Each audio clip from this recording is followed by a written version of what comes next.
आज भिवंडीतील वाढत्या गुन्हेगारी संदर्भात ड्रग्स असेल, गुटखा असेल, चेन स्नॅचिंग असेल, मोबाईल स्नॅचिंग असेल, अनेक विषय जे काही गुन्हेगारी वाढत आहे या सगळ्या संदर्भात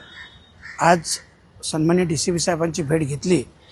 आणि त्या संदर्भात चर्चा करून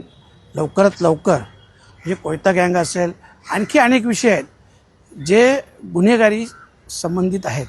आणि या सगळ्या विषयावर चर्चा झालेली आहे आणि लवकरात लवकर त्यांच्यावर कारवाई देखील करण्याचं ठोस आश्वासन